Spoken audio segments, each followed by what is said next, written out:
Hello అండి. ఈరోజు నేను మీకు చుక్కకూర పచ్చడి చేసి చూపిద్దాం అనుకుంటున్నాను. దానికోసం నేను మీడియం సైజువి చుక్కకూరలు 4 కట్టలు తీసుకున్నాను. ముందు మూకుట్లో కొద్దిగా నూనె వేసుకొని ఒక అర స్పూన్ మెంతులు బాగా వేయించుకోవాలి. అవి వేగాక ఒక స్పూను మినపప్పు, ఒక 5, 6 ఎండుమిరపకాయలు, కొంచెంగా చింతపండు వేసుకొని ఇంగువ కూడా వేసుకొని వేయించుకోవాలి. ఇలా వీటిని బాగా దోరగా వేగిన తర్వాత ఈ వేగినటువంటి వాటిని మొత్తాన్ని తీసుకొని ఇవాళ నేను రోట్లో చేసుకుందాం అనుకుంటున్నాను.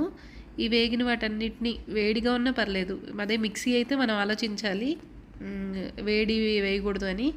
రోట్లో ఉన్న ఫెసిలిటీ ఇదేనండి, డైరెక్ట్గా మూకుట్లోంచి రోట్లో వచ్చి పడింది ఇక్కడ. అయితే నేను ఇక్కడ నూనె కూడా వేసుకున్నాను. నూనె వేసుకోవద్దు మీరు వేసుకునేటప్పుడు. నూనె వేయటం మూలన ఏమవుతుందంటే దంచుకునేటప్పుడు మీద పడే అవకాశం ఉంటుంది.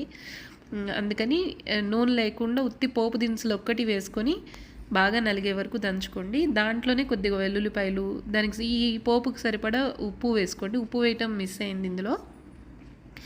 వేసుకున్న తర్వాత దీన్ని బాగా నిదానంగా దంచుకోండి. పక్కన ఈలోపు నేను ఏం చేశానంటే మూకుట్లో కొద్దిగా ఈ పోపు దినుసులన్నీ తీసేసిన మూకుట్లోనే కొద్దిగా నూనె వేసుకొని ఒక 5, 6 పచ్చిమిరపకాయలు, చుక్కకూర తరిగి పెట్టుకున్నటువంటి చుక్కకూర, ఉప్పు, పసుపు వేసి వేయించుకుంటున్నాను. అది వేగేలోపు ఇది దంచుకోవటం అవుతుందని చెప్పి అది పక్కన వేయించుకున్నాను. అది వేగిన తర్వాత దీంట్లోంచి మనం మొత్తం ఆకుకూరను తీసుకొని రోట్లో వేసుకొని దంచుకోక్కర్లేదు. కొంచెం కచ్చాపచ్చగా ఉన్నా బాగుంటుంది. దీనిలో ఉన్నటువంటి పచ్చిమిరపకాయలు వేసుకున్నా అని చెప్పాను కదా, ఈ పచ్చిమిరపకాయల వరకు తీసుకొని ఈ పోపు మనం ఏదైతే దంచి పెట్టుకున్నామో దాంట్లో వేసుకొని చాలా నిదానంగా నూరుకోవాలండి. ఎందుకంటే ఇందాక పోపు అంటే పర్లేదు, అది పొడి పొడిగానే ఉంటుంది కాబట్టి, కానీ ఇప్పుడు చుక్కకూరలో ఉన్న లిక్విడ్ ఉంటుంది కాబట్టి చాలా జాగ్రత్తగా నిదానంగా దంచుకోవాలి. నేను అందులో వేసిన పచ్చిమిరపకాయలన్నీ తీసి నిదానంగా దీంట్లో వేస్తున్నాను. వేసుకొని చాలా నిదానంగా ఇలా దంచుకోవాలి. అంటే పచ్చిమిరపకాయలు నలగాలి, అది చింది బయట పడకుండా చాలా నిదానంగా. దానికి టెక్నిక్ ఉంటుంది. ఇలా తిప్పుతూ ఇలా దంచుకుంటే అది మెదుగుతుంది. తర్వాత పచ్చిమిరపకాయలు కూడా నలిగిపోతాయి.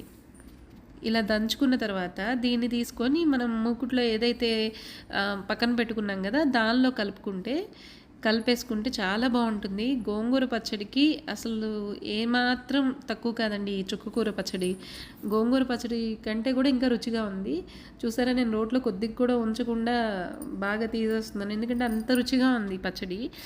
దీన్ని మామూలుగా గోంగూర పచ్చడిలాగే మనం తినేటప్పుడు ఉల్లిపాయ, పచ్చిమిర్చి, ఉప్పు పెట్టుకొని ఎలా అయితే తింటామో అలాగే ఇది పెట్టుకొని ఒకసారి చేసుకొని తిని రుచి చూసి చెప్పండి. నచ్చితే తప్పనిసరిగా లైక్ చేయండి, షేర్, సబ్స్క్రైబ్. థ్యాంక్స్ అండి, మీకు నచ్చుతుందని అనుకుంటున్నాను.